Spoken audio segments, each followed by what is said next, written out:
पश्चिम बंगाल, पश्चिम बंगाल का बुरा हाल है साहब। जो एसआईआर के अभी, वैसे आप देख लें 16 तारीख तक प्रॉपर लिस्ट आएगी, उसके बाद वो भी लिस्ट और रिवाइज भी होगी। एसआईआर से जो चीजें निकल कर आ रही हैं वो अच्छी भी लग रही हैं कि साहब इतनी सफाई हो रही है। और अभी मैं थोड़ी देर पहले आदि अचिंत के साथ एक प्रोग्राम रिकॉर्ड करा रहा था, तो मैंने कहा आदि ये डिस्टर्ब भी करता है। डिस्टर्ब करता है, क्यों डिस्टर्ब करता है बताता हूं आपको। लाखों लाख लोगों के नाम, माँ बाप नाम एक ही है, एक के नहीं, दो के नहीं, लाखों लाख लोगों के माँ बाप के नाम एक ही निकल रहा है। मैं आपको एक एक स्क्रीनशॉट दिखाता हूं पश्चिम बंगाल का। अब देखिए 13 लाख फॉर्म एक है जिसमें माँ भी वही है, बाप भी वही है। 1 करोड़ फॉर्म में सामने गड़बड़ियां आई हैं, आप सोचें 1 करोड़ फॉर्म। तो अब क्या कर रही है, अब इसमें भी एक मजेदार बात यह है कि साहब करीब 58 से 60 लाख फॉर्म तो ऐसे हैं। देखिए इसकी दो प्रक्रिया समझिए। बीएलओ ने फॉर्म, इन्यूमरेशन फॉर्म बीएलओ ने पहले जारी किया, आपने भर के दिया, फिर बीएलओ उसको डिजिटलाइज करके अपलोड करता है। तो इसी स्टेज पर 58 लाख फॉर्म साफ हो गए। 58 लाख फॉर्म इसी स्टेज पर साफ हो गए। उसके बाद जो ऊपर गए उसमें भी साहब 85 लाख, 85 लाख फॉर्म में गड़बड़ी नजर आ रही है। आप सोच कर देखें। और जितने गड़बड़ी, मतलब बीएलओ ने दबाव में फॉर्म भेज तो दिया, पर चुनाव आयोग वहां पे अंधा गूंगा बहरा तो नहीं बैठा है ना। उन्होंने तो पश्चिम बंगाल के लिए एक अलग चुनाव अधिकारी एक्स्ट्रा बैठाया है। तो साहब उन्होंने जांच किया और 85 लाख 1,486 फॉर्म गड़बड़, 11% ऑफ वोटर। यानी अब आप देखिए, इसमें देखिए ममता बनर्जी भवानीपुर से, आपको याद होगा ममता बनर्जी नंदीग्राम से हार गई थी, भवानीपुर से आके इन्होंने उपचुनाव जीता। अब आप वहां पे 46,000 से आपने चुनाव जीता तो 44,000 नाम कट गए। करेंगी क्या आप? बंगाल में 58 लाख तो पहले स्टेज में हट गए फॉर्म। अब ये जो 85 लाख फॉर्म हैं, इनमें से तमाम लोगों को समन जारी हो रहा है। समन क्यों जारी हो रहा है? समन इसलिए जारी हो रहा है भाई कि पता चला कि आपने अपने बाप की उम्र जो दी है या माँ की उम्र जो दी है, कोई 12 साल है, कोई 13 साल है, कोई 14 साल है, सब फर्जी दे दिया। चुनाव आयोग ने कहा अच्छा ऐसा करो, बाप को भी बुला लो, माँ को भी बुला लो और बच्चे को भी बुला लो। देखें इतना कम उम्र कैसी होती है। या फिर जहां दादा और पोते की उम्र में, या दादा या पोती की उम्र में 35 साल 36 साल का अंतर, उनको बुला लो। चलो दादाजी को बुला लो, सबको बुला लो। जब देख लें, अपनी आंख से देख लें साहब कि कितना ऐसे चमत्कार कैसे हो रहे हैं। मैं आपको दिखाऊं, करीब 24 लाख तो ऐसे लोगों को सम्मन भेजे जा रहे हैं जिनके किसी के 8 बच्चे, किसी के 10 बच्चे, किसी के 12 बच्चे, किसी के 14 बच्चे। चलो आओ जरा देखिए तुम्हारे कितने बच्चे। 13 लाख ऐसे हो गए जिनमें माँ बाप के नाम ही बराबर हैं, और बाप और बेटे में उम्र का कोई फासला नजर नहीं आ रहा है। करीब 8.25 लाख ऐसे लोगों को बुलाया जा रहा है जो 50 साल से ज्यादा की उम्र में बाप बने हैं।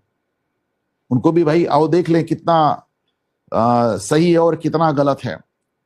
बाकी तो आप देख ही रहे हैं आंकड़े। भाई पॉइंट इज कि अब ये एक बड़ा ममता बनर्जी के लिए गंभीर मुद्दा बन चुका है। ममता बनर्जी को ये बात पहले दिन से मालूम थी। वो पहले दिन से कह रही थी मैं बंगाल में एसआईआर नहीं होने दूंगी, मर जाऊंगी, कट जाऊंगी, गोली मार दो, पर मैं बंगाल में एसआईआर नहीं होने दूंगी। आपको याद होगा उनका बयान पहले दिन से चल रहा है कि मैं, और उन्होंने तो रैली वैली भी निकाली, सड़क पे भी उतरी। और देखिए मैं आपको ममता के बयान दिखाता हूं। From day one she has been claiming कि मैं बंगाल में एसआईआर, देखिए ये बैकडोर से एनआरसी है। 2 बातें देखें, एसआईआर हुई, मैं हमेशा कहता था कि भैया एसआईआर या आप कराओगी या राष्ट्रपति शासन में होगा, वो रुक ही नहीं सकता।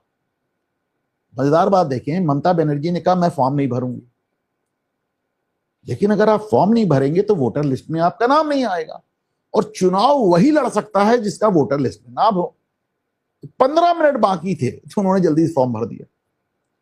लेकिन उन लोगों का क्या जो बहुत खुश हुए कि ममता दीदी फॉर्म नहीं भर रही, हम भी नहीं भरेंगे, वो तो नहीं भर पाए। तो ममता बनर्जी ने कहा SIR नहीं होने दूंगे, SIR हुआ। ममता बनर्जी ने कहा फॉर्म नहीं भरूंगी, फॉर्म भरा। ममता बनर्जी ने कहा वक्फ कानून नहीं लागू होने देंगे, वक्फ कानून लागू हुआ। कुछ ममता दीदी के भी जबान पे ऐसी कौन सी शक्ति आ गई, जो कुछ भी वो कह रही हैं वो सब उल्टा साबित हो रहा। अब वो कह रही हैं हम भाजपा को जीतने नहीं देंगे। अगर यही ट्रैक रिकॉर्ड रहा तो आप समझ सकते हैं क्या होगा। आपको दिखाऊं दक्षिण परगना में, जहां से इनके भतीजे अभिषेक बैनर्जी जीते, 7.5 लाख वोट से जीते थे अभिषेक बनर्जी, और वहां 8 लाख वोट कट गया। कैसे होगा? एक बात मैं आपको और बताऊं, जो मैं लगातार कह रहा हूं अभी जो, और मैं ये हर चैनल पे कह रहा हूं, क्यों कह रहा हूं, मैं चाहता हूं ये बात आगे जाए। अभी जो एक बेस लाइन रखी गई है कि अगर तुम्हारे पिताजी का नाम या तुम्हारा नाम या तुम्हारे दादाजी का नाम 2002 के SIR में है कि नहीं, मैं इसको गलत मानता हूं। मैं मानता हूं कि अगर आपको बेस लाइन रखनी चाहिए तो 1970 रखनी चाहिए। मैं बताऊं क्यों। आपको मालूम है 1971 का जो बांग्लादेश का युद्ध हुआ था, उसमें हमने कारण क्या बताया था? यूनाइटेड नेशन में, संयुक्त राष्ट्र में, पूरी दुनिया में हमने कारण क्या बताया था? हम बता रहे थे, और जो हकीकत है, बुजुर्ग बताते हैं कि ऐसा हुआ था। हकीकत यह है कि भाई पाकिस्तानी आर्मी ऑपरेशन सर्चलाइट के जरिए, आपको मालूम है किस तरह 30 लाख बंगालियों को मार दिया उन्होंने, कितनी महिलाओं के साथ रेप किया। तो बांग्लादेश से बड़ी संख्या में जो भगदड़ मची, वो सब भारत में करोड़ों लोग घुसते चले आ रहे थे। तो इंदिरा गांधी ने उस समय कहा कि हमारे देश की अर्थव्यवस्था इतनी स्ट्रांग नहीं है कि हम इतने रिफ्यूजीज का, इतने शरणार्थियों का बोझ उठा सकें, और उसी के चलते धीरे धीरे ये बात उसमें बदल गई, युद्ध में। अब बुजुर्गों से पूछो, वो बताते हैं कि कूड़े से बीन के ये खाना खाते थे, नालियों में कपड़ा बांध देते थे, वो कचरा होता था उससे खाना भी, क्या क्या कैसी कैसी कहानियां हमने सुनी। औरतों के वक्षस्थल काट दिए गए थे, वो सब आके सब बड़ी कहानियां सुनते सब। और मैं इसको साबित इस तरह कर रहा हूं कि उस जमाने में इंदिरा गांधी ने जो स्टैंप निकाला था, एक 5 पैसे का, उस पे इनकी तस्वीर छापी थी और इनके लिए फंड कलेक्ट किया था। ये देखिए,